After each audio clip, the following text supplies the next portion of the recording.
Okay, so ngayon naman magsosolve tayo ng mga equation just to give you some mathematical methods and how we solve for the points or the extrema of a function. So the instruction here says that we need to find the critical numbers or critical points. Tandaan nyo na same lang yung critical number and critical points, and then of course give the critical value, corresponding critical value. So the critical value is the value of y in this coordinate system given x and y naman yung ating variables here. So first, to find the critical number, remember, to be able to find this critical number, we need to take the first derivative of the function. So in this case, that is y prime equal to 6x and then plus 8. So upon taking the first derivative, we set this equal to 0. So 6x plus 8 equal to 0. And then let's find the value of our x. So in this case, that's x is equal to negative 8 over 6. So therefore, x is equal to negative 4 over 3. So in this problem, the value of x is equal to negative 4 over 3, and that's our critical number or critical point. Okay, so we're done with the first instruction here, and then the second one will be the critical value. So the critical value can be obtained by substituting this value of x, which is the critical point or critical number, to the original equation. So don't forget that, no, kasi kapag binalik nyo to dito sa derivative, magzi-zero lang yan. So, mali yung sagot nyo. Pagka hinahanap yung critical value, dapat dun tayo sa original equation magsa-substitute. So, in this case, we have y is equal to 3 times negative 4 over 3 and then squared plus 8 times negative 4 over 3 and then minus 3. So, the value of y is equal to... So, gagamit ako ngayon ng calculator. So, meron ako ditong emulator. So, shout out sa mga nag-provide nito. Joke. So, 3x squared plus 8x. So, ito yung isang madali way para ma-solve nyo yung mga equivalent nung equation just using your calculator. So, tinype ko yung original equation and then I'll just have to press calc. So, in this case, it will ask you x. So, ano ba yung value ng x natin? So, in this case, that's negative 4 over 3. So, I'll just type negative 4 over 3. So, that's negative 25 over 3. Okay? So, the value of our y is negative 25 over 3, and that's the critical value. Okay? So, that's it for number 1. So, ganun lang siya kasimple. Kasi yun lang naman tinatanong eh. And for number 2, this problem asks to find the critical numbers, so critical points again, critical value for this particular equation. So in this equation, kung mapapansin nyo, this is a rational expression. Okay? So let's try to differentiate this. So we have f prime of x, that is equal to x cubed minus 1 times 4x squared.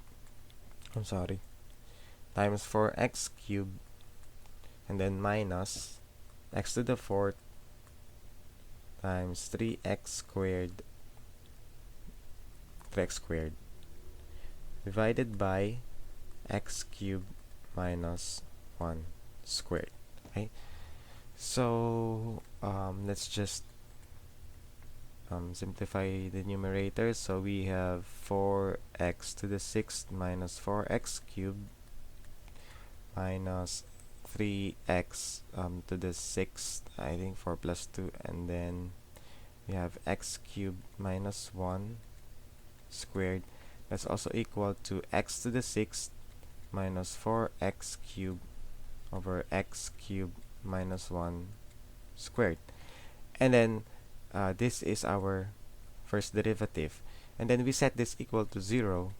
So, ang mangyayari dyan, if we set this equal to 0, ang matitira na lang sa atin is x to the 6 minus 4x cubed equal 0.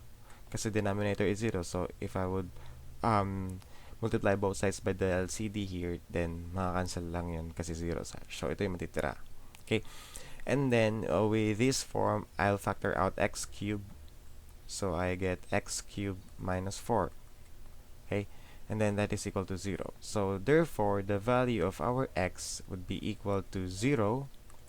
And then, we also have x is equal to the cube root of 4. Okay.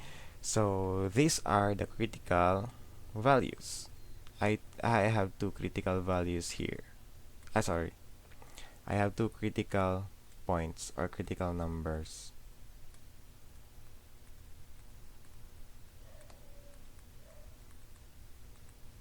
So the problem asks for critical values. So upon substitution of 0 here, we could see that for x equals 0, y is also equal to 0. Kasi sa original equation, mapapansin nyo, 0 na yung numerator, so magzi-0 lang yung y. And then for x equals the cube root of 4, so I think I'll just be using the calculator for this, just to give you an idea of the decimal that we have. So that is x to the 4th, so alpha x to the 4th, and then we have, di pala to touchscreen, x cubed, and then minus 1. So press calc again, and then pwede pala itong zoom. Ay, hindi na pala. Anyway, so it asks for x. So yung x natin is the cube root of 4. So shift para mapalabas yung cube root, and then this is the number 4. So we have 2.1165. So for that one, we have 2.1165 approximately, equal to that. Okay, so gawin na natin approximately equal to para mas accurate. Okay, so yun yung ating critical values for this. So ito yung ating critical values. And if you're asked about where are the points or the critical, where are the points that correspond to the critical number and critical value. So, pwede nyo sabihin na at 0, that's at 0, 0, and cube root of 4, and then 2.1165. So, ito yung ating mga points on the Cartesian coordinate plane. Okay? So, for number 3, we have y equals x times the square root of 81 minus x. So, we take the first derivative again, so that's x times 1/2, and then 81 minus x raised to negative 1/2, and then times negative 1 since may negative x dito, and then plus square root of 81 minus x, and then we multiply this by the derivative of x, which is 1, and then the derivative, by simplifying this, we get negative, I think that's x over 2, the square root of 81 minus x, and then we have plus square root of 81 of minus x. Okay, and then we set this equal to 0. Okay, so by multiplying both sides by square root of 81 minus x, I will be having negative x over 2 plus 81 minus x, that's equal to 0. Okay, so imagine nyo lang, nag-multiply ako dito ng 81, square root of 81 minus x. So mangyayari doon, maka-cancel out dito, matitira is negative x over 2 plus ito mas square, so maging 81 minus x. So that's equal to 0. Okay, and then with this, I will multiply both sides by 2 na lang siguro. So negative x plus I think 162. So minus 2x, and that is equal to 0. So in this case, I have 162 equal to 3x.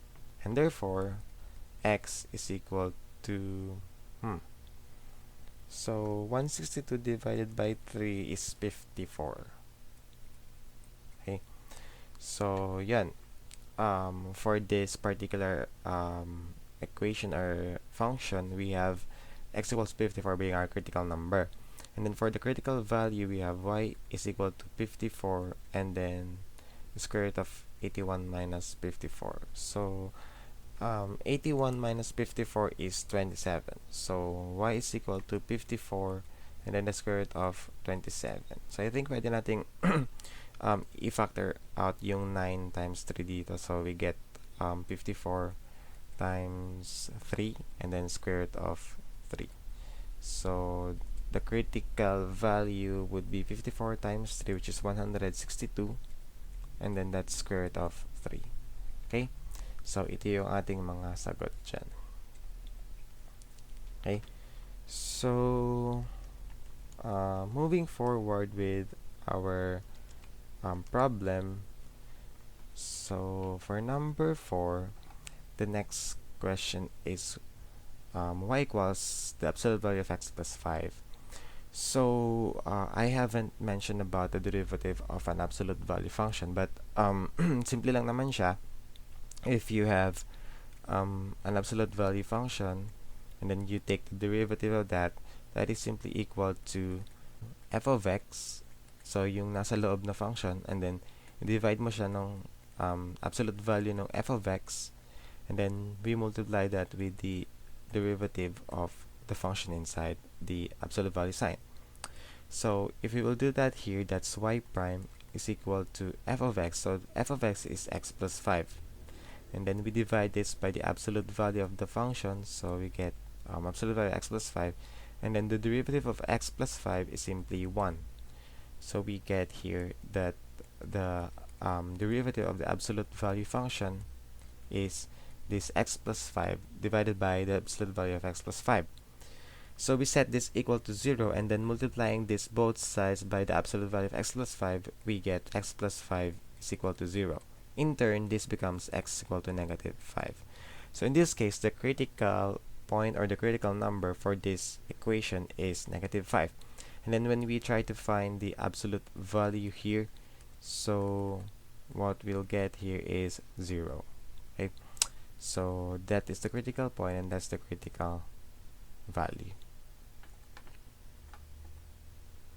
So for this number, we have f of theta is equal to sine theta plus tangent theta, and the interval is 0 to 2 pi. So parang isang revolution lang siya dun sa ating unit circle.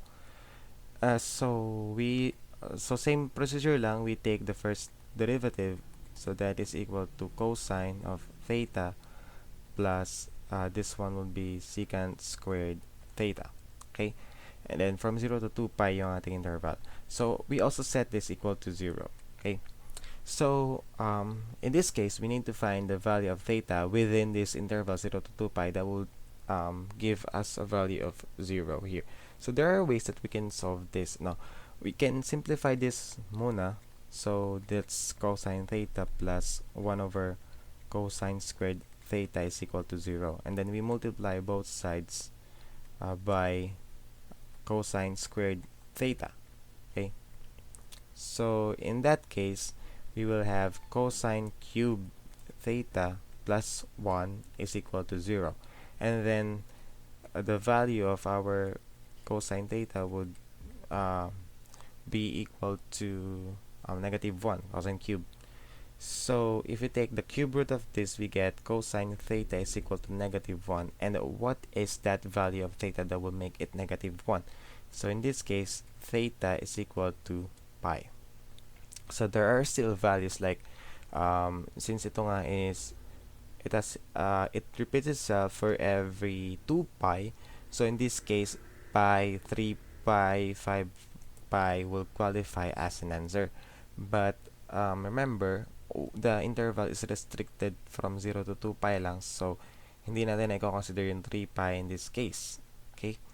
So for example, in the unit circle, I'm referring to this here. Actually, it should be something like this. Okay, so I'm referring to this particular angle here. So theta is equal to pi. And then to find the critical value, we have f of pi, that's equal to sine pi and then plus tangent of pi. So sine pi is 0 because wala ka naman makukuhang y value for pi, and then tangent pi is actually equal to sine pi over cosine of pi, and this is also equal to 0 since yung sine is magsi-0. So f of pi is equal to 0. Therefore, yung ating point is pi 0. This one is the critical point and this one is the critical value. So, yan. Ganun lang yung paghahanap nating critical points. So, let's proceed with identifying each of them. Kasi critical points lang yung hinahanap natin ngayon eh.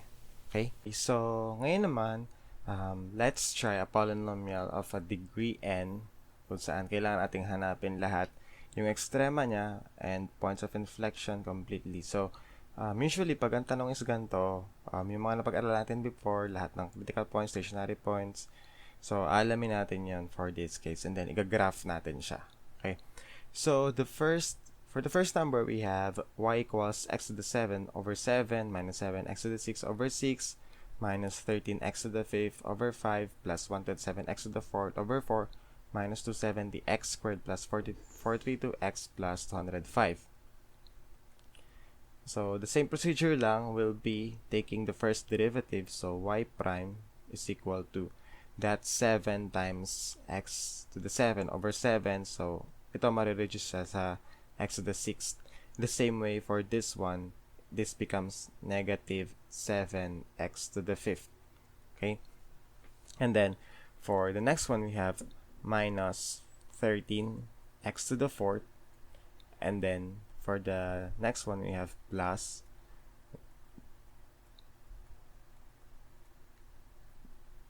and then for this one, we have negative 270 times 2x plus 432. So, and then we set this equal to 0.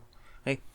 So, the only problem here is that medyo marami tayong values or critical points na pwede nating mahanap.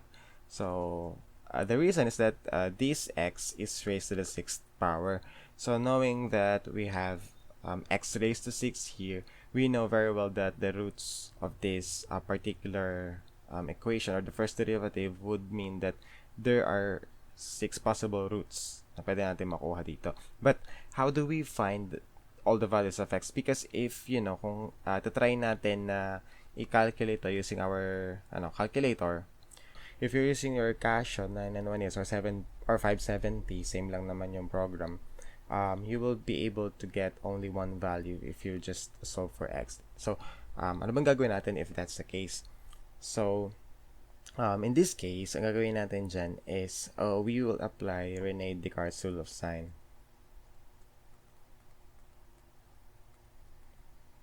So, if hindi kayo familiar kay Rene Descartes, so ito siya lang naman yung sa kanya nag-originate yung ating Cartesian coordinate plane. Kaya nga yun ay Cartesian, meaning from his surname.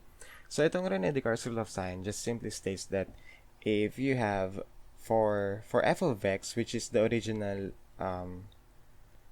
so, for f of x, which is, yun nga yung original natin na function here, na derivative natin, the positive root or the positive critical points here would possibly be equal to the sign changes. So, if the sign changes are greater than 2, then we subtract 2 from that, and then that's also the possible value of our positive root. So, in the same way that we have for negative x, so for the negative root, we will apply the same concept, that is equal to the sign changes, and if the sign changes greater than 2, so we subtract 2 from that, or an even number, and then the rest will be imaginary. Okay? So, ito medyo mahirap i-gets pa. Ganito lang siya. So, solve natin using the Rene-Descartes rule of sign. So in this case, let's take a look at f of x, which is ito yun. Itong f of x, hindi yung original which is ito yung derivative kasi ito yung kuha natin ng roots eh. So in that case, the positive root would be simply the original equation arranged from decreasing from the highest exponent to the lowest, meaning decreasing order. Ganon. Okay? So, in this case, arranged na naman siya. So, if ever meron kayong cases na, di ba, this is x cubed, and then dapat meron pa din x squared kasi nga x lang to eh. So, don't mind it, okay? So, just proceed with all the sign changes and hindi nyo need maglagay dyan ng 0x squared kasi ang titingnan natin dyan is the sign. And if you would add something like 0 here, so ano ba yung sign ng 0? Diba, technically 0 is neither positive nor negative. So, in that case, we try to just use this derivative. So, in this case, we have positive, diba? At first, we have positive. So, for f of x, we have positive, that's positive 1 x to the 6, and then negative 7, so that's negative 7. And then the next one will be negative 13, and then that's positive 1 to 7. The next is negative 270, and then plus 432. So in this case, let's look at all the sign changes. It says here that the positive root would be all the sign changes. So in this case, it started with positive going negative, so that's 1. Okay? And then from negative going negative, so wala, 0 yan. And then from negative to positive, so there is a sign change kasi it came from negative to positive, so we have 1. And then from positive to negative, we have also 1. And then from negative to positive, so that's also a sign change, so we have 1. Ay, sa baba. Okay, so in that case, meron tayong total of 1, 2, 3, 4. 4. Meron tayong 4 sign changes. And it says here that if the sign changes is greater than or are greater than 2, we can subtract negative 2, or we can subtract 2 from that, and then it could be the possible root. So, ang ibig sabihin lang nito, di ba may nako tayong 4 dito. Ibig sabihin nun, posible na ang ating root dito is meron tayong 4 na positive roots. Meaning, meron tayong positive. For example, kung 4 na positive root, ang posible, meron tayong possibly 1 or 2, 3, 4, something like that, or 1, 4, 7, 8. Basta yung 4 na yun. Or it could be that pag sinubtract natin yung 2, meron lang tayong 2. Okay?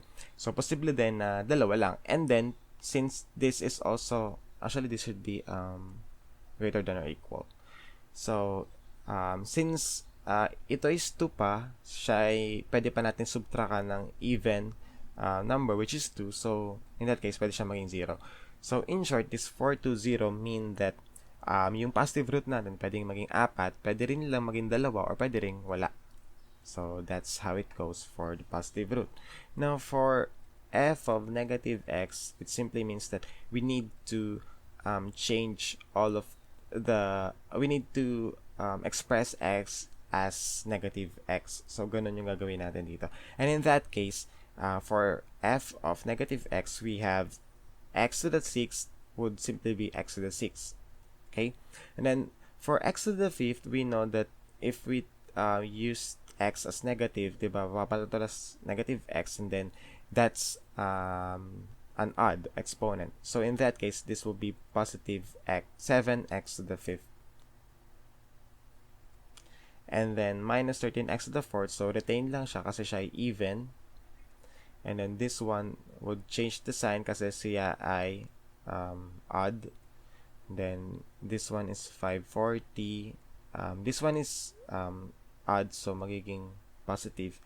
And then, of course, kopya lang natin yung 432. So, this is the function when we substitute negative x to our first derivative. So, now we look for the sign changes. So, in this case, we have positive, and then positive dito, negative, negative, positive, and then positive. Okay? So, from this one, we have 0. Dito is, meron tayong isa. Dito is wala. Dito is isa. And then dito is also wala. So, we have actually 2 sign changes. And then, subtracting 2, we get 0. So, in short, the possible values for our roots here would be 2 and then 0, meaning pwedeng dalawang negative, pwedeng wala rin. So, and then the rest would be imaginary. So, paano ba natin yun malalaman yung imaginary na yun? Kasi pwede kasi 4, 2, 0, dito 2, 0. So, ganito yung gagawin natin. Gagawa tayo ng table.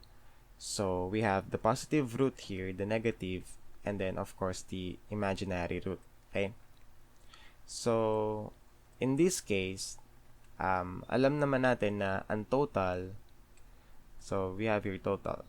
The total roots should always be equal to 6 kasi yun yung exponent natin na highest dito sa ating first derivative, diba? Oops. So, for positive, if we take 4, we can say that the positive root would be 4. And in that case, pwede natin sabihin na ang negative natin is 2. So, pag nakaselect kayo ng isa dun sa positive, so, isa lang yung pwede nyo i-select dyan. And then, dito na kayo sa negative magsaselect. And then, iwan nyo lang imaginary. So, in this case, pwede maging 2 yung ating negative. So, in this case, magzi-0 yung ating imaginary para maging 6 lang sila in total. Okay? Now, if you select 4 here and then 0 dun sa ating imaginary, you know that yung ating imaginary pwedeng dalawa siya. And then, for a total of 6. Okay? So, we're done with all the possible combinations for positive. So, try naman natin kung 2. So, if it's 2, and then 2 din naman yung negative natin, yung imaginary natin magiging 2 rin. So, that would be 6. And then, if it's 2 for positive, pwede maging 0 yung ating negative. So, we're left with 4 for our imaginary. And then the rest would be 0 for this particular positive root. Pwede maging dalawa yung negative. And then, in this case, pwede maging 4 yung ating imaginary. And lastly, for 0 na root natin, pwede rin mag-0 yung negative, and then pwede maging 6 naman yung imaginary for a total of 6. So, these are all the possible combinations na pwede nating ma-arrive dito. So, medyo matrabaho siya na paghahanap lang ng critical points. But the thing is, it will give you an idea agad. Kasi, di ba, remember, nag-solve tayo kanina. Di ba, nag-shift solve tayo din sa calculator. And let me just do it kasi nag-close yung calculator, but I'll just try to do it again. No? So, we have alpha x 6.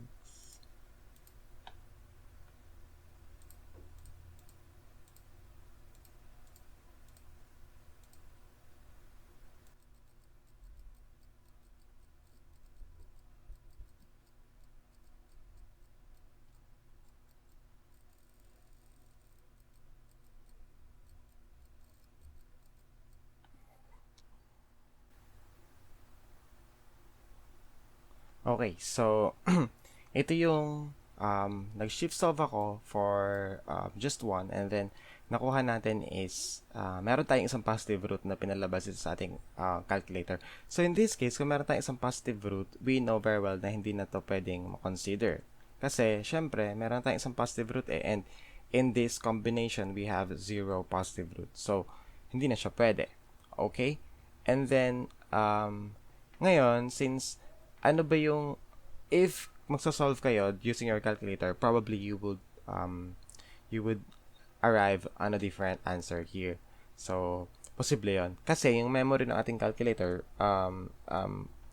yung way para ma-solve ng calculator yung mga pinapasolve natin sa kanila is something like, meron kasi siyang parang memory, no? Okay, so, di ba usually makakita kayo sa screen na may M dito. And that memory, dun nag-start iterate yung ating calculator. So, dun, kung saan sa pinakamalapit, dun siya magbibigay ng sagot. So, for example, meron tayong sagot na, let's say, 4, 7, and then 8. And if your memory is at 0, yung calculator, mabibigay niyang answer is 4 kasi yun yung pinakamalapit sa kanya. So, ang gagawin natin ngayon, since hindi natin pa alam kasi, di ba ito yung combinations natin, hindi pa natin siya sure kung ano ba yung kanyang posible na roots. Now, we can also do synthetic division dito, okay? But, of course, if you're willing to find all the factors of 432, then you're free to do so. But, syempre medyo matrabaho yun, and you're no longer high school to do synthetic division, so you just use your calculator for that. So again, I will be using shift solve to solve for another value here. So we know for one that one of our critical points is a positive value, which is positive 1. Now let's try using for a negative memory. So we press shift solve again, and then this solve for x, and then meron ditong value, di ba, 1. You can change that. Okay? And in that case, dun lalapit yung answer nyo. That will be the memory of that calculator. So let's try using, let's say negative 5. Though itong answer dito is not actually, wala talagang way para malaman mo yun. It's just that we usually use, let's say negative 5, negative 10 for negative para mailayo lang siya dun sa positive value. But you can try using, let's say negative 2, negative 3. You're free to do so as long as you make that negative. Okay? So let's press equal, and hopefully magbigay siya ng sagot na mas malayo sa positive 1. So medyo natagalan yung ating calculator. That's it. So kung mapapansin niya, naging negative 3 siya. So kasi diba nilagay ko is negative 5. So the closest possible root for that would be negative 3. So in that case, nabigyan niya ako ng isang negative. So in the combination here, we have here a negative that is 0. So in this case, I can cross this out kasi nga meron tayong negative na root. Okay? So and also this one kasi 'di ba binigyan tayo ng negative. So it is impossible na magkaroon ako ng walang negative kasi dito is 0. So I'm now left with the two options here. It can be 4, 2, and wala tayong imaginary, or 2, 2, 2 for a total of 6. So dalawa na lang. And then ngayon, let's try looking for another. Okay, so let's press shift solve again, and then meron tayong negative. So I will also try to increase the positive value or the memory. So I will try using 5 for this. So hopefully magbigay sa akin ng value other than 1. Yun. So kita nyo naman, it's 4. So x is equal to 4. Okay? So in this case, meron na akong dalawa, and then meron na rin akong meron na tayong 3 roots here. So if there are 2 positive roots here, so it could be 2 and then 1 here. So possibly pa rin na either one of these. So I still need some roots. Now, there are still ways that we can solve this since diba tatlo na to, and then so we know very well that kung tatlo na to, we can say that the factors is already x minus 1, x plus 3, and then x minus 4. So ito na yung ating tatlong factors. So ito na yung ating tatlong factors that would make it x to the 6th. So in this case, I can actually divide this using a synthetic division, and then I'll be left out with x cubed something, diba? So that's possible, and it's up to you if you would do that, but I will do that later, but I'll just try to use my calculator to further evaluate muna yung ating mga values, okay? Okay, so now I will try to increase the value kasi 5 yung kanina kong ginawa. So let's try at the middle of 1 and 4. So I'll just take 2.5 for this. Hopefully makakuha tayo ng isa pang positive. And if that's the case, then we will end up with the first combination here na yun yung ating magiging sagot. So wala tayong imaginary if that's the case. Okay, so hopefully makakuha ko ng isa pang value. Okay, so that's it, 2. So in that case, x is equal to 2. So meron na akong 1, 2, and 3. So automatically this crosses out. So I will now have 4, 2, 6 for this equation. So kailangan ko na lang hanapin is yung natitira natin na positive, which is isang positive and then isa pang negative. So now I have x minus 4 here. X minus 4, x minus 2. Okay. So let's go back with that and then press shift solve again. So let's try using let's try using 10, positive 10. para medyo mataas siya. That's it, 6. So, x is equal to 6. So, kompleto na yung ating 4 positive roots by Rene Descartes' rule of sign. So, kailangan na lang natin ng isang value for negative. So, I think yung negative na to is mas mababa siya sa negative 3 kasi kanina before, nag-0 tayo and then positive pa rin binigay niya. So, basically, if you could look at this, if it's 0, di ba 1 binigay niya? And kanina, I think, ang nalagay natin is negative 4 or 5. So, negative 3 yung binigay niya. So, hopefully, or probably, mas mataas siya sa negative 5 in this case. So, mas mababa. So, let's try using negative 10. And hopefully, ibigay na ang calculator yung tamang sagot for the negative root. Okay. So, ayun, medyo mas matagal siya mag-compute for negative, but hintayin nyo lang dyan. And then, kasi mas nakatipid kayo na, actually, it's still negative 3. Okay, so, there are cases in which negative 3 has a multiplicity of 2. So, you can still try to solve for the negative kasi hindi natin na malalaman kung siya ba ay multiplicity of 2. So, you can also check on negative 2 baka kasi or 2 negative 1.5 kasi baka nasa pagitan siya ng 0 and negative 3. So sometimes kasi nahirapan ako calculator. So it's still 1. Now for the last one, I will try to have a higher value of 410. Okay, so let's try negative 15. So just to show you how this further works. Okay. So, for negative 15 memory, so hopefully magbigay sa atin ng isa pang value of negative. So, that's still negative 3.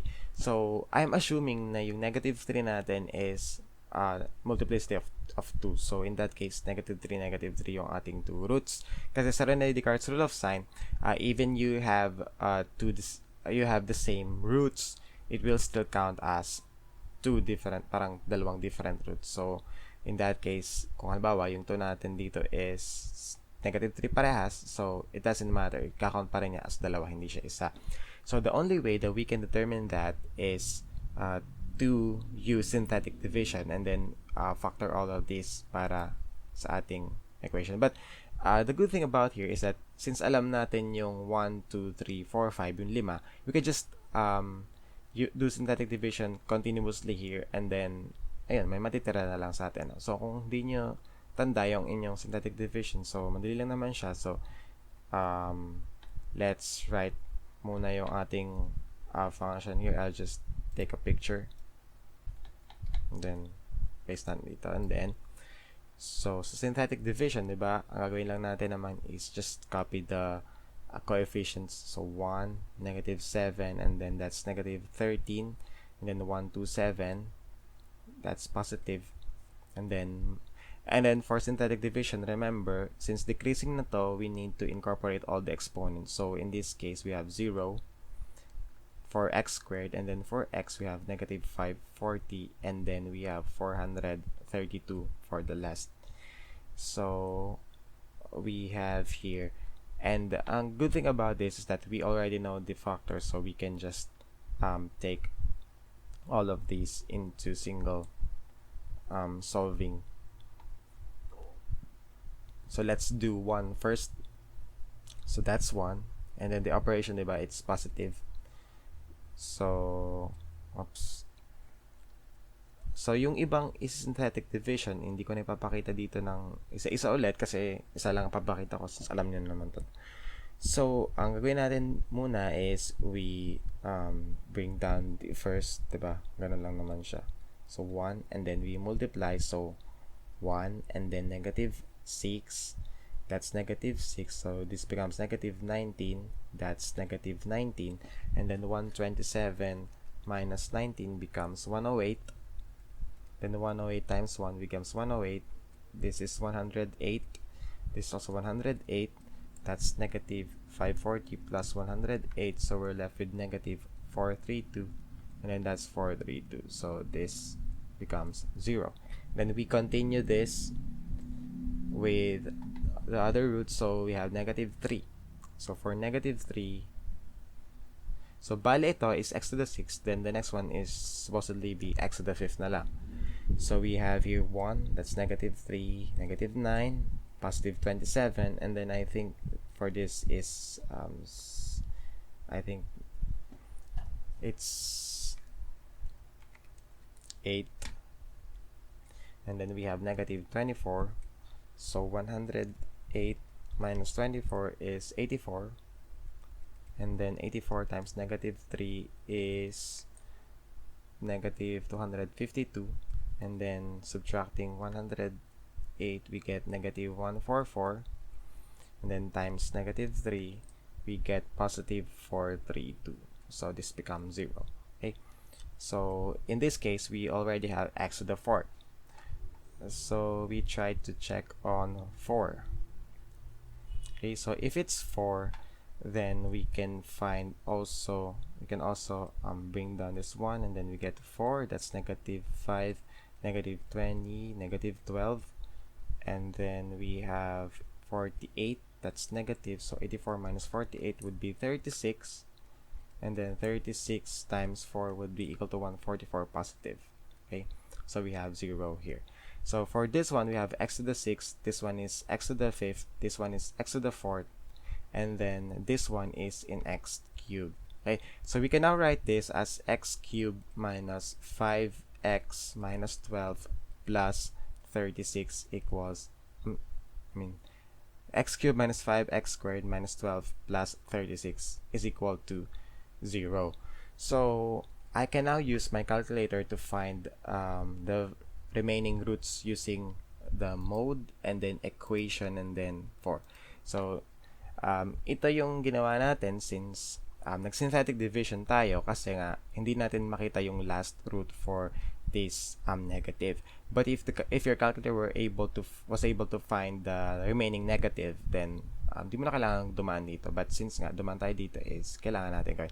You can also try to do synthetic division kung meron na agad kayong tatlo, kasi kung tatlo yon, matitira lang is x cubed, which can be solved using this equation function in the calculator. So I'll just be writing alpha x, not alpha x, but the coefficients of all our values here. So for a, the coefficient of x cubed yan, so we get 1, and then for this 5x squared we have negative 5, so that's negative 5, and then for c we have that should be x, forgot to write it. Okay, so that will be negative 12, and then for the last one, which is the constant, that's 36. Okay, so this will give you all the remaining roots. Okay, so before we already added negative 3 here, and then the fact that this calculator displays negative 3 immediately, so we know very well that it has a multiplicity of 3 in this case. So yeah, nasagot na yung ating wild hypothetical guess talaga na posible na this is in multiplicity of 2. So yun nga, based on this calculator, meron siya negative 3. And since ginamit natin yung 1, negative 3, 4, so that's 1, negative 3, 4, we expect that 2 and 6 would be the remaining factors for this. So we have 6, and then should be 2. Okay, so that answers all our factors here. And this problem is easy for those who have the class risk, but since nga hindi nga siya pwede sa board exam, so I'll just be sticking with this particular calculator. Okay, so now yun pala nagagawa natin kasi ang hanapin natin is extrema and point of inflection. Critical point pa lang yung ating nahanap dyan. Okay, so therefore the critical points are 1, I think it's 2, and then 4, 6, and then negative 3. So yung negative 3 kasi, since multiplicity of 2 siya, so that's the only way na isa lang siya, kasi negative 3 lang yung susulat natin dyan. Okay, so basically we have 5 critical points here, and then yung negative 3 kasi is just repeating, so yun na yan. And then The next one is that the problem here, it states that we need to determine the extrema. So we need to find if these critical points are really the global, the absolute, the relative, etc., etc. Okay. So to do that, we need to find these 1, 2, 4, 6, -3 if they are actually global or absolute maximum by using a number line. Okay. So this number line is the easiest way we can solve for this. Okay. So for example, this is 1, this is 2, and then this is 4, and then 6, and of course meron pa dito -3. So let's just make it 0 and then -3. So not to scale naman to kasi kung makita nyo hindi naman siya even yung pagkakasulat. But the thing is, we will try to find the global the extrema for this. And hopefully makita natin kung sino ba yung global, kung sino ba dito yung ating possible na relative. Okay. So yung ating critical points is ito yan, 1, 2, 4, 6, and then -3. And to try to find this relative extrema, what we need to is to divide all of these into certain sections of the number line. So in this case, for -3, I have those that's at the left of -3 and then those at the right of -3. So in this case, that would be -infinity and then -3. Okay, so any value na nasa left ng -3, so that would be -infinity na kasi wala na dito extended na to. Pero sa right niya, that would be -3 to +1 open interval. So hindi kasama yung 1. Kasi yung 1 kasi is another critical point, so I will not be considering that in our solution. So any portion here could be a test value. So yun gagawin natin, magte-test tayo ng x just to check on if they are actually increasing or decreasing, or if they are really extrema. So what do I mean by that? So we go back to our derivative. Ay, nandito saan ba yun? Ito. We go back to our derivative and try to substitute any value dun sa test points natin, which is at the left of the critical point and at the right of that critical point. So sa left ng -3, it could be -4, -5, -6, basta hindi siya -3. And then for the right, we can also check on -2, -1, but 0 can also be used. Okay. So with that, let's try using this. Okay, so we know that the number line is right here, and then we will try to substitute all of the values here. So for -3, for the negative right side, so let's just try using calculator for now, and then I will type in again the whole equation. Okay, so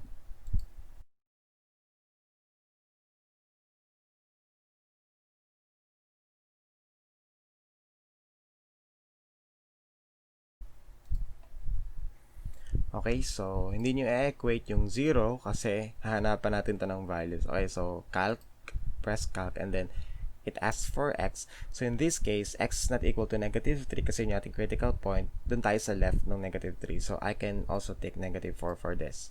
Okay, so ang mahalaga dito is you just take the value, the sign of the answer. So in this case, diba, we could say that the answer is positive 2,400. So we could say that that is positive.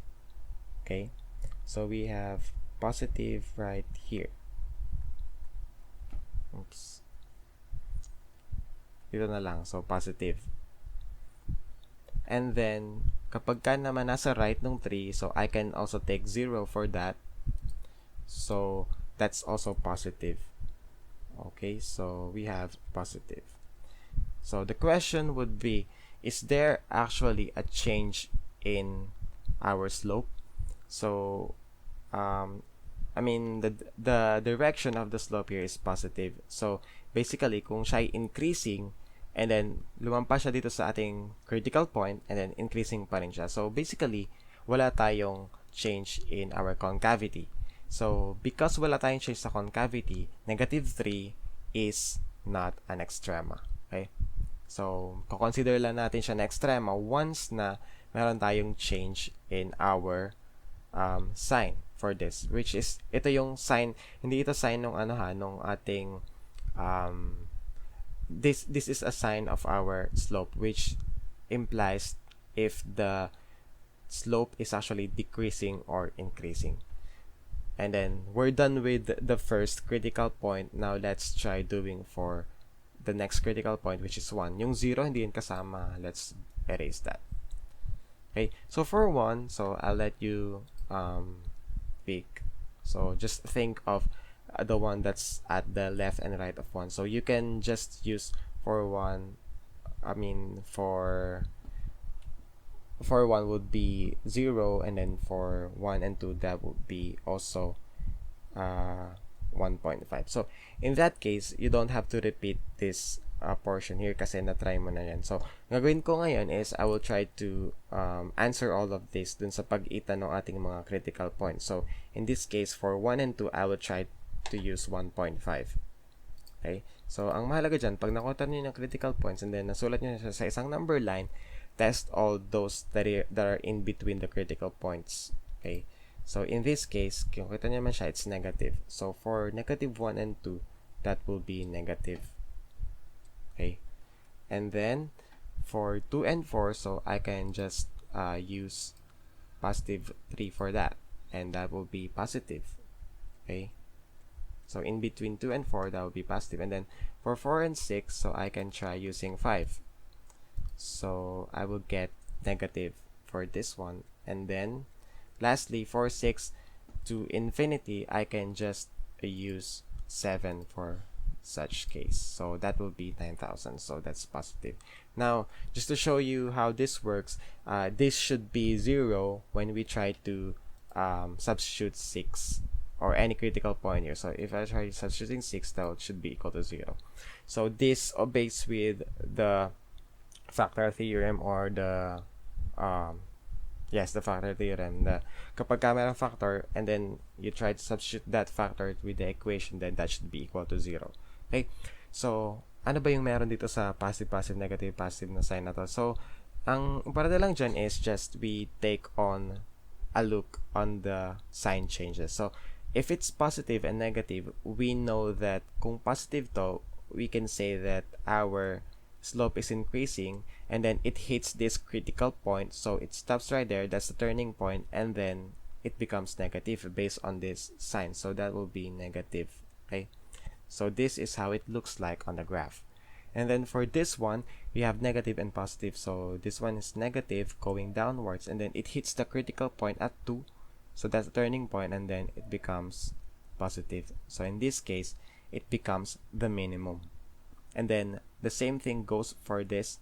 So it is increasing. So it's increasing. Okay, and then it hits the critical point 4, and then it becomes negative for this one. And then the same thing goes for this. So it decreases, and then it hits the critical point 6, and then increases for positive. Okay, so yun, malinaw na siguro sa inyo na ang ating 1, 2, 4, and 6 are critical points and also stationary points na extrema values. Okay? So, in this case, we have 1, 2, 4, 6. And by the way, all of these are stationary points because they are obtained by substituting, by taking the derivative and setting it equal to 0. Another critical point can be determined by setting this equal to undefined. But since this is a polynomial function, wala namang way para maging undefined to. So, we stick with 0. So, any polynomial function na yung derivative niya is also a polynomial without any rational expression. So, we know that all the critical points would be stationary points for that case. So, ito yon. So, meron tayong dalawang maximum and then dalawang minimum. And then this one, we do not know this, but it could possibly be a saddle point, pero we still have to look further for that. Okay, so we can now try to graph this. Okay, so let's just try to graph that, and I'll just set up the Cartesian plane. Sana mag-okay dito. Okay, so this is the plane x and y, and then so to graph this, diba, alam naman natin na to be able to graph that, I need the coordinates. So we have 1, and then we need to substitute all of this to the original equation para makuha natin yung ating tinatawag na critical value. Okay. So I will try to locate all the points that we need here. So we have 1, and by the way, let's take a look at our graph, no? So at the end of our graph, kung mapapansin nyo dito sa dulo nito, we can see that this portion here goes straight, pataas na siya, no? So at the end of the graph or the function, so technically tataas na lang tong ating graph. So basically, if you're asked to find what is the global maximum, your answer should be no global maximum, simply because dito sa dulo nito tataas na yung ating expression. In cases like this, so yung graph would be something like that kasi pataas din naman to. The thing is, it just goes to this direction, but thing is pataas pa rin siya. So there will be also no global minimum for this case kasi this is positive. So okay, malilito, even the direction of this parang pababa siya, but if you take a look at from the left to right and then it increases its value, then that's still a positive slope for that. Okay, pero syempre hindi naman tayo nagkakaroon ng graph na i-drawing natin ng papaganon, diba?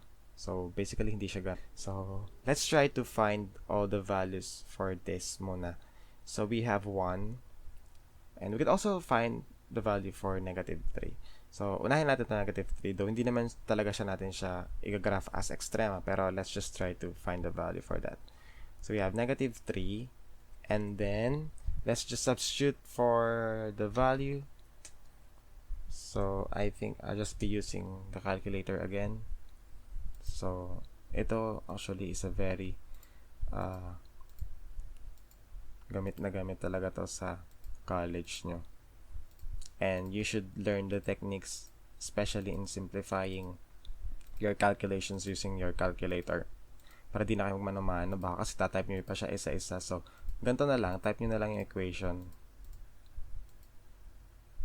and then 5, basta wag lang kayo magkakamali dyan. And then usually yung syntax error na encounter yun kapag yung yung minus nyo is nagiging yung negative symbol. Actually ako din lagi nagkakaganon. So yun usually yung nagiging mali sa syntax error, and then yung mga parentheses nyo, yun usually yung mga nagiging errors sa pagko-compute. Okay, so again, wag nyo kakalimutan, ibinabalik ko siya sa original equation kasi I need to find the ordinate or the coordinates of this para mag-graph natin siya. So sa graphing, doon na tayo sa original. Okay, so wag nyo kakalimutan yun. So we have negative 3 for this, and then that will be negative 1 for 80. So kapag ka nag-substitute kayo na naging 0 yan, so magtaka kayo pag nag-0 yan. So most probably ang nagawa nyo dyan is sa derivative nyo siya na substitute. Pero there are cases naman na nag-0 din siya. But the thing is, most of the time, pag naging 0 yun, baka sa nyo na substitute sa derivative. So ibalik nyo siya sa original equation pagka nag-graph kayo. Pero pag nagtatry kayo maghanap ng extrema, lagi siyang dun sa derivative. So don't forget that. So ito yung medyo malaki, negative 1 for 80 point, ano ba yan? 74.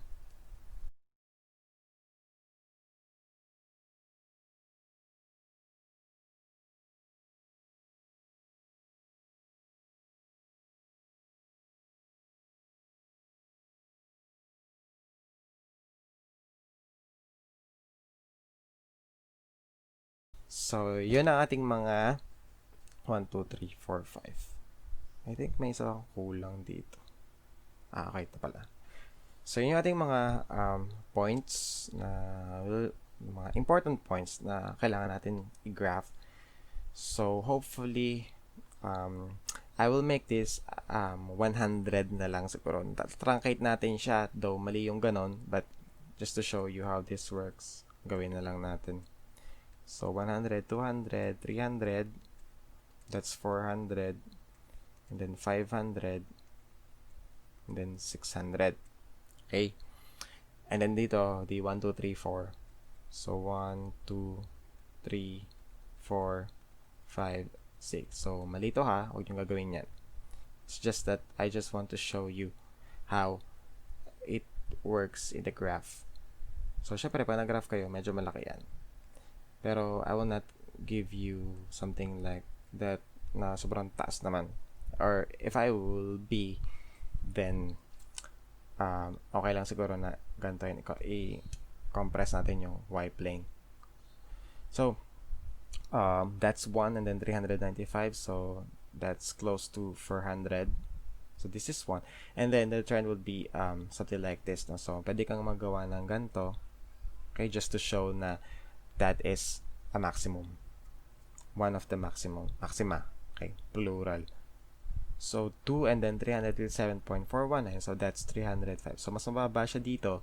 And then, knowing that that is actually a minimum, one of the minima, so you can do something like this, no? You can do something like this. And since alam naman natin na continuous yung ating graph, so dapat, since continuous yung ating function, so dapat magko-connect itong dalawa dito. Okay? So, ganyan siya. Okay? So, yan. Hopefully, na-replicate ko. Pero, syempre, mag-iiba na yung tsura yan kapag actual talaga siya na na intervals. Okay? So, that's for 2. And then, for so, increase siya ng increase hanggang ma-reach niya yung 4. So, kung kailan siya bababa. Okay, ulit. So, 4.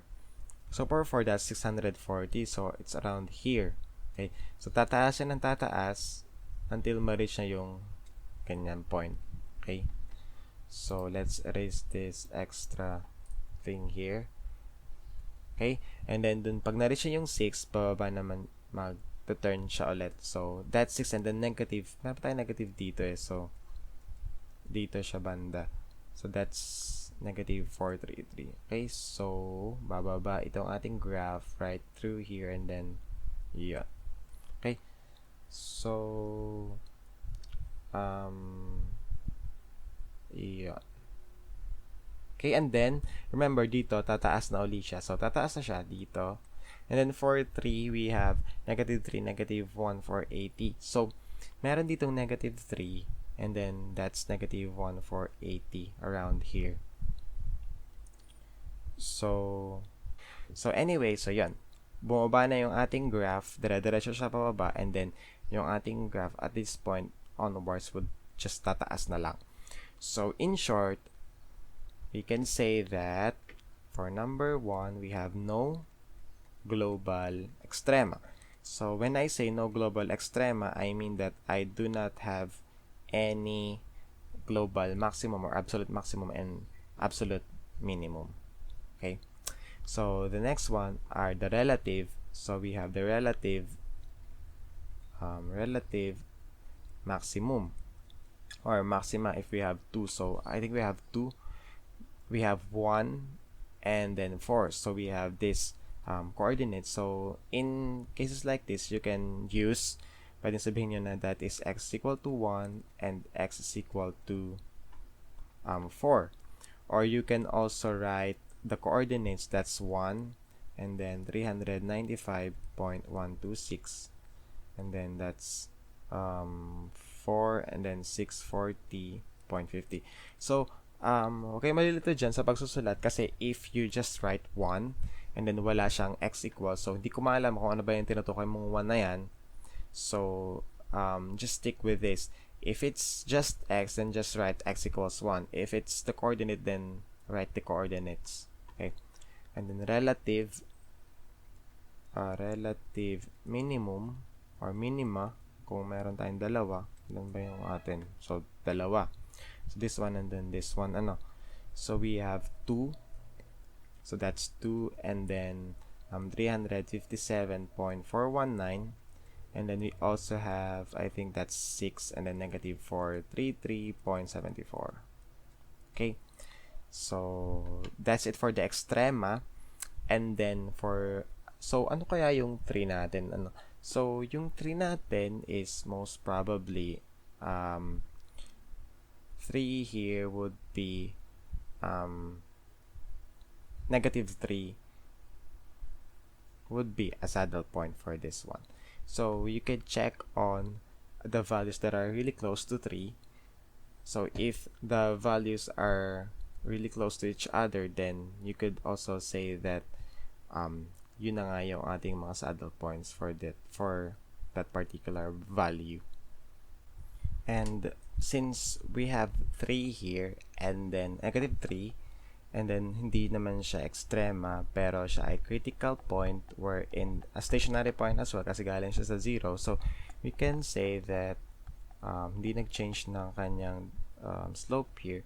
So we can say that that's a stationary point. So it should be something like this. Pangit ang drawing. So basta ganito yung drawing niya, no? Alam niyo naman yung saddle. So something like this. So ito yung ating negative 3. So hopefully na itama ko yung direction, ay yung coordinate. So yan, ganun yung magiging itsura niya. Okay, so the saddle point is yun nga, negative 3 and then negative 1 for 80.38. So nasabi natin na saddle point siya kasi hindi nag-change yung ating direction of the slope, and hindi rin naman siya extrema kasi hindi nga nag-change. So saddle point siya knowing also that the slope of at that point is 0. Okay, so ito yung graph niya na truncated. So ito is may stretch pa siya papunta sa left and right half pag actual siya. So imagine if we stretch this, sana ma-stretch ko siya. Joke, di pala pwede. So basically kung I would assume na yung totoong drawing niya would look something like siguro ganyan yan. Mga ganyan yan ka-stretch kasi almost 100 yung ating stretching.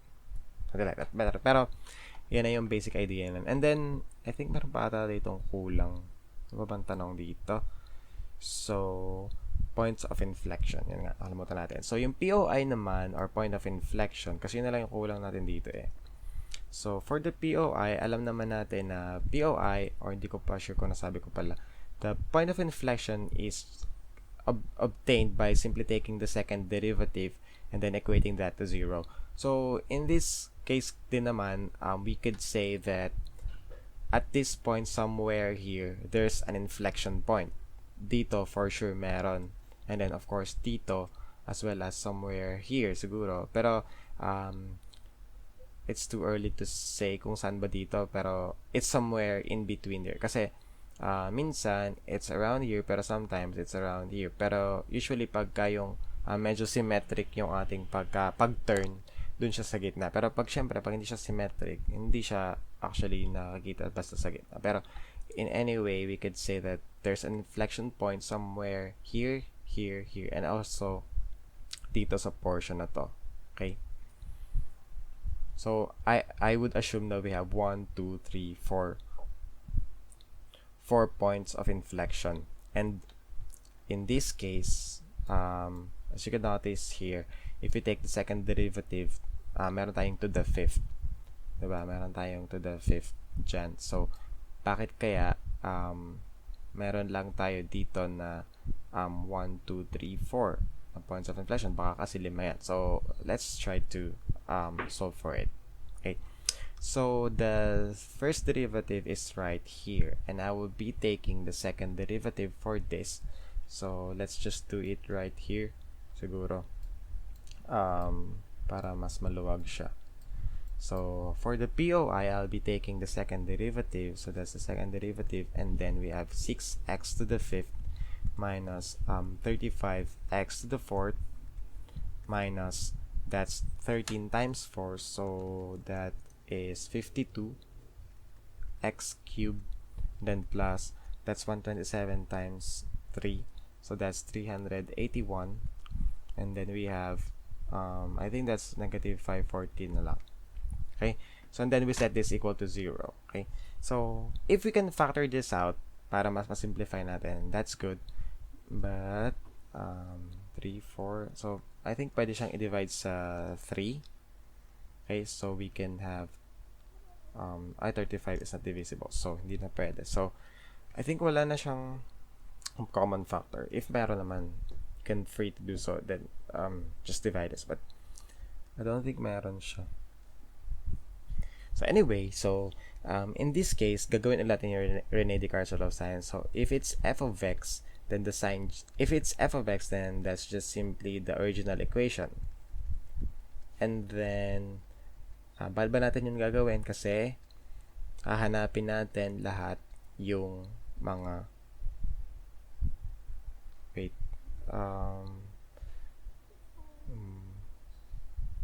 saan ba yun? Nagkamali ako ng sulat dito. They should be squared. Okay. So, squared and then minus 5 for t. Okay. So, this is our f of x. And then, the sign changes will be positive, negative, negative, positive, and then negative. So, we have 1 here, we have 0, and then we have 1, and then we have 1 again. So we have 3 sign changes for positive, and then it could also be 1. Okay. So for negative, we have f of negative x that is equal to, this is an odd exponent, so we get negative 6x to the 5th. And then we have positive, still the negative since even naman exponent. And then in this case, mababago yung ating sign. For this one, hindi. And then just copy 540 negative. So the sign changes will be negative, negative, positive, positive, and negative. So this one is 0, this one is 1, meron ditong 0 din, and then may isa dito. So we can have 2 sa negative roots natin, or it could be none. Okay, so the combination would be positive, negative, and then imaginary. So for this one, we also have a total of 5. Okay, so in this case, I can say na pwede siyang 3, pwede siyang 2, and then 0 for this one. It could also be that we have 3, and then could be 0, and then the rest would be 2 for 5.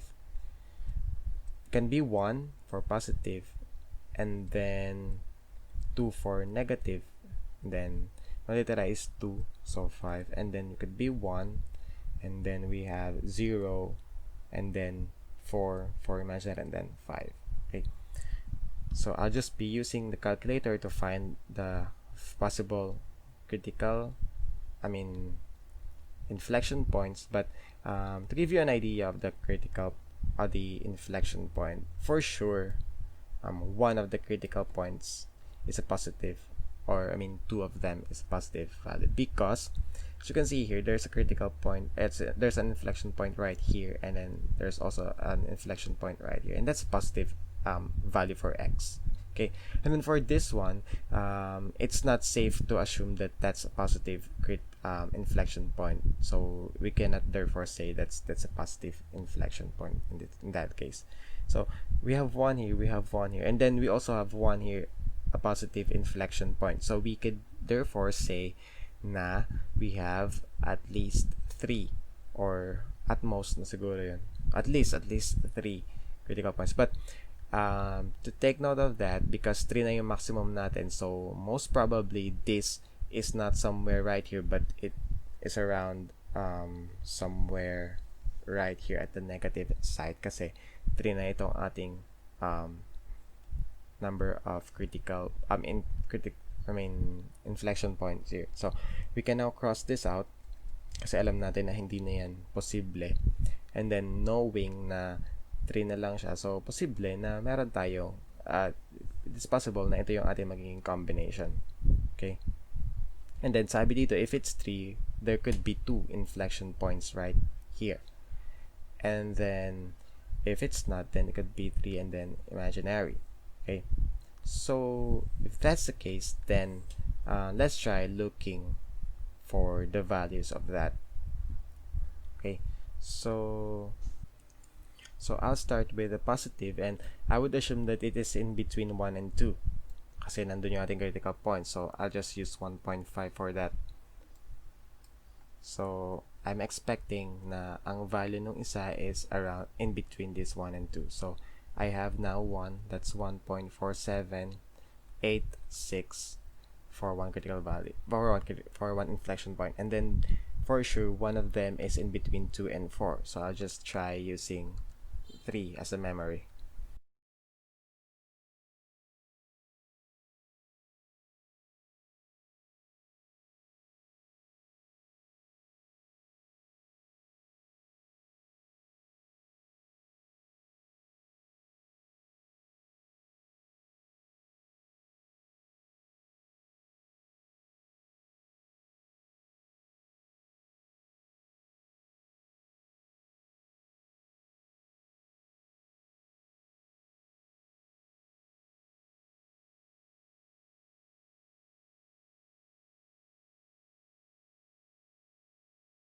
Okay. So, bakit kaya yung inflection point natin for this case is that negative 3 siya? Pero, kung mapapansin natin, di ba sabi natin, ang inflection point is a point wherein the curve changes from negative. It changes its concavity. But in this case, kung mapapansin nyo, it actually didn't change its concavity since positive pa rin to. So, in that case, this x equals negative 3, though nakuha natin siya sa solution of point of inflection, is not included in our solution for this. Okay? So, we only have these 4 point of inflections, and then we call this nga the saddle point. Okay?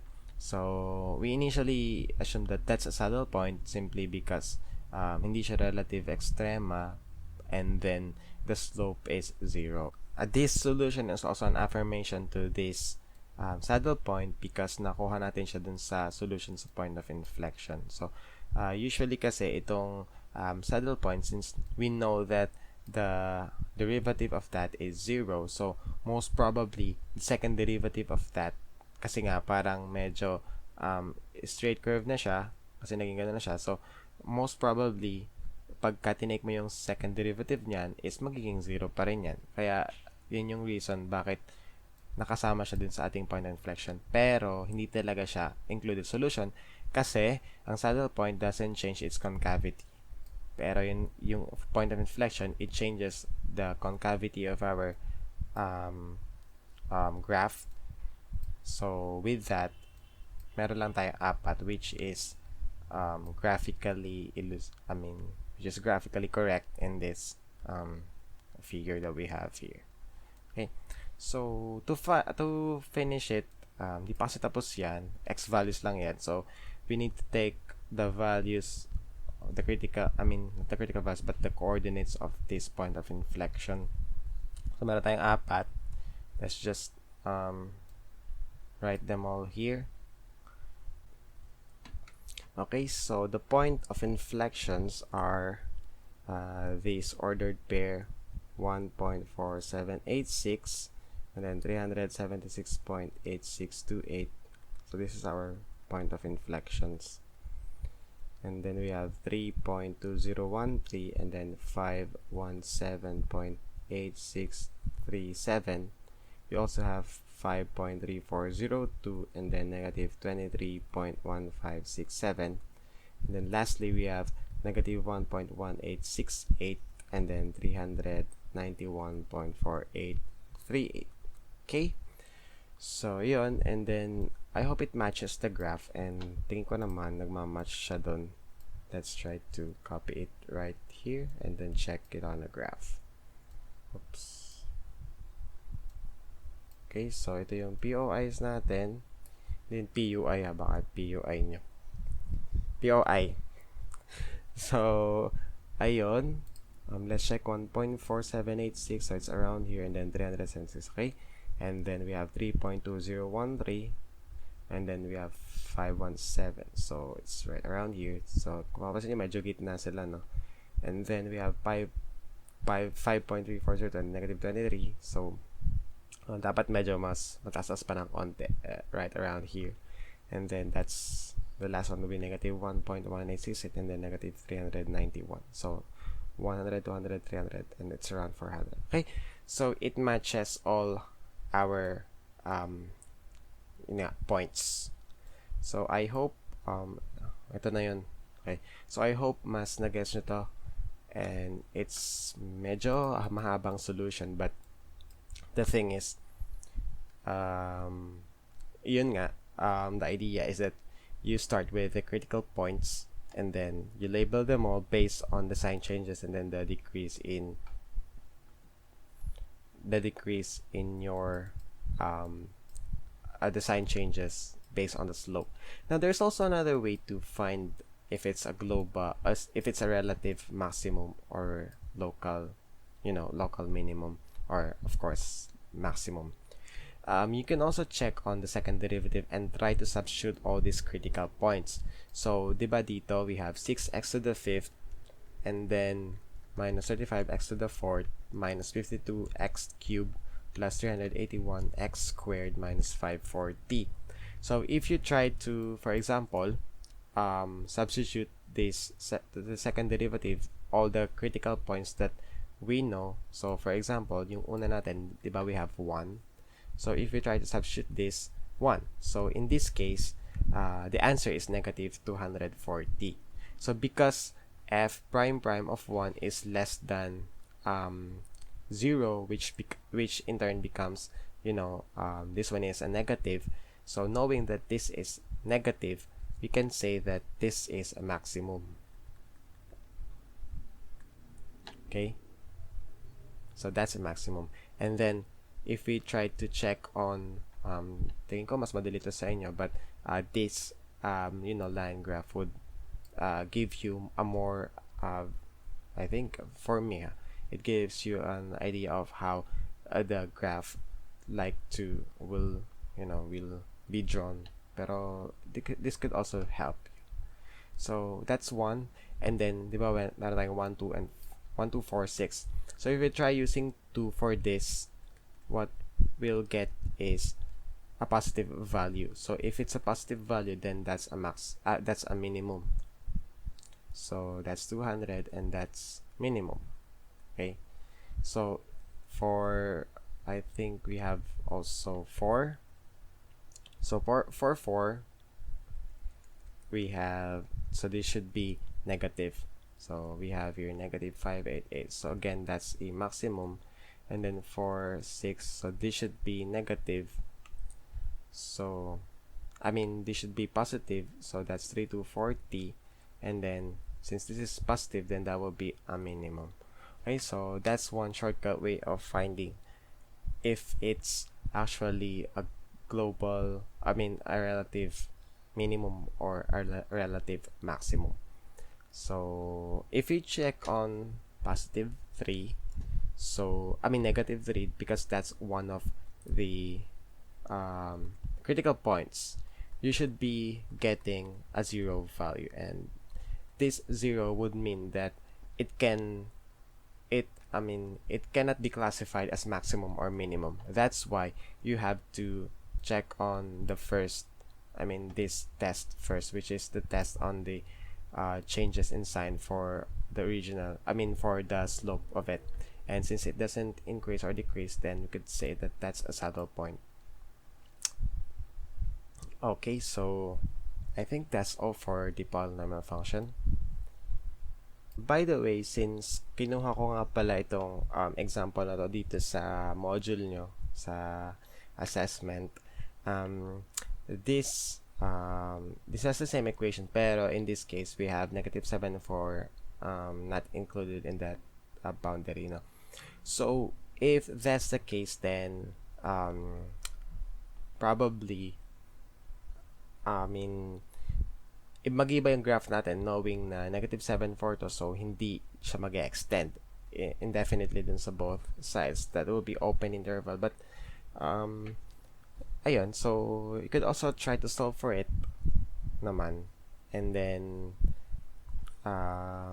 yun may iba lang yung graph, and then you can solve for it if you want, and try to compare if you would have the same answer. But just to give you an idea, if it's 7 4, so that's negative 7 right here, it's much lower around here, and then 4, it would end right somewhere here, diba? We'll finish this point somewhere here. So if we finish that point around here at the graph, so buburahin natin lahat to. So the global maximum, what do you think would be? So the global maximum would be an endpoint at that critical point. So that's 4. So the global maximum would just be 4. Okay, but in this case, since we extended the graph, so wala tayong global maximum.